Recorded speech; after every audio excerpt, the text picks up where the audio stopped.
Hello, ഇന്ന് ഞാനൊരു video ഇടുന്നത് എന്തുകൊണ്ടാണെന്ന് വെച്ച് കഴിഞ്ഞാൽ ഒരു ചെറിയ എക്സ്പീരിയൻസ് ആണ്, പക്ഷെ അതൊരു അവയർനെസ്സും കൂടെയാണ്. അപ്പോൾ അതിന് വേണ്ടിയിട്ടാണ് ഇന്ന് ഞാൻ ഈ വീഡിയോ ഇടാൻ കാരണം.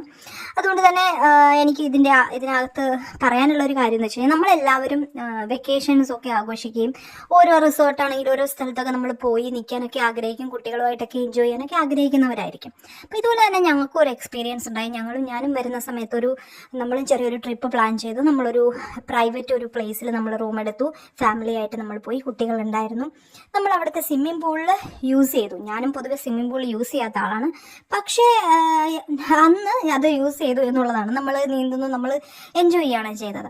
അതിനുശേഷം നമ്മൾ പിറ്റേ ദിവസം കണ്ടൊരു കാഴ്ച എന്താണെന്ന് വെച്ച് കഴിഞ്ഞാൽ കുറേ ടീം ആൾക്കാർ വന്നിട്ട് അതിൽ കുറച്ച് പേരിൽ ഒരു 2 പേര് ആ സ്വിമ്മിംഗ് പൂളിനുള്ളിൽ അവരെന്ത് ചെയ്യുന്നതെന്ന് വെച്ച് കഴിഞ്ഞാൽ സ്മോക്ക് ചെയ്തിട്ട് അതിന് പൊടിയും ആശയെല്ലാം അതിനകത്ത് തന്നെ വീണുകൊണ്ടിരിക്കുകയാണ്. ഇവർ 1 അല്ല 2 അല്ല 3 തവണ ഇത് റിപ്പീറ്റ് ചെയ്തു.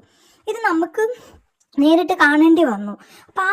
അപ്പോൾ അതിനുശേഷം അവിടെ വന്ന കുറേ പിള്ളേർ അവരും ഇത് തന്നെ ആവർത്തിക്കുകയാണ് ചെയ്തത്. അപ്പോൾ ഈ ഇരുന്ന് ഇങ്ങനെ ചെയ്യുന്ന അയാളുടെ ഞാൻ സത്യം പറഞ്ഞാൽ എനിക്ക് അയാളുടെ ഫോട്ടോയോ വീഡിയോ ഒക്കെ വേണമെങ്കിൽ അത് പബ്ലിക്കായിട്ട് ഇടാം, പക്ഷെ ഞാൻ അത് പ്രൈവസിയെ മാനിച്ചുകൊണ്ട് തന്നെ ഇടുന്നില്ല എന്നുള്ളത് മാത്രമാണ്. പക്ഷെ ഇതൊക്കെ ചെയ്യുന്ന എന്തൊരു വൃത്തികെട്ട ക്യാരക്ടർ, അല്ലെ എന്തൊരു വൃത്തികെട്ട ഒരു സമൂഹത്തിന്റെ മുന്നിൽ ഇത്തരത്തിൽ കാണിക്കുന്നത്. നമ്മളെല്ലാവരും ഇത് എൻജോയ് ചെയ്യുന്നവരാണ്, നമ്മൾ കുട്ടികളായിട്ടൊക്കെ പോകുന്നവരാണ്.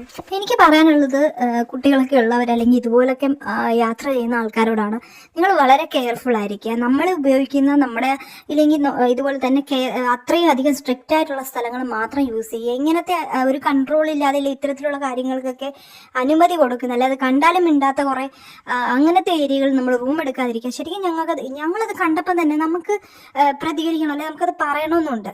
കാരണം എന്തൊരു മോശമായ കാര്യമാണ് സ്വിമ്മിംഗ് പൂളിൻ്റെ അകത്ത് ഇരുന്നു കൊണ്ട് സ്മോക്ക് ചെയ്യുന്നത്. നമ്മൾ വെളിയിലൊക്കെ സ്മോക്ക് ചെയ്യാൻ നമുക്കൊരു പ്രശ്നമില്ല, പക്ഷെ സ്വിമ്മിംഗ് പൂളിൻ്റെ അകത്ത് ഇരുന്നു കൊണ്ട് അയാൾ 2 പേര് സ്മോക്ക് ചെയ്യുന്നു. അതിൻ്റെ ആ സാധനങ്ങളൊക്കെ അതിലിടുന്നു. അവസാനം സ്മോക്ക് ചെയ്ത് കഴിഞ്ഞിട്ട് ആ സാധനം അതിൽ തന്നെ വലിച്ചെറിയുന്നു. അപ്പം ഒന്ന് ആലോചിച്ച് നോക്കിയാൽ എങ്ങനത്തെയൊക്കെയുള്ള ആളുകളാണ് ചുറ്റുപാടും. എത്രയോ കുഞ്ഞുങ്ങളാണെങ്കിലും ഒക്കെ ഞങ്ങളുടെ കൂട്ടത്തിലും ഉണ്ടായിരുന്നു. അപ്പം നമ്മളിതൊന്നും അറിയുന്നില്ല. അപ്പം നമുക്കെപ്പോഴും വേണ്ടത് ഹെൽത്തി ആയിട്ടിരിക്കാനും സേഫ്റ്റി ആയിട്ടിരിക്കാനും ഒക്കെയാണ് തന്നെയാണ്. ഇത്തരത്തിലുള്ള സ്ഥലത്തൊക്കെ പോകുമ്പോൾ നിങ്ങൾ വളരെയധികം ശ്രദ്ധിക്കുക. ഇതൊരു അവയർനെസ് ആയിട്ട് മാത്രം കൂട്ടിയാൽ മതി. Okay, thank you.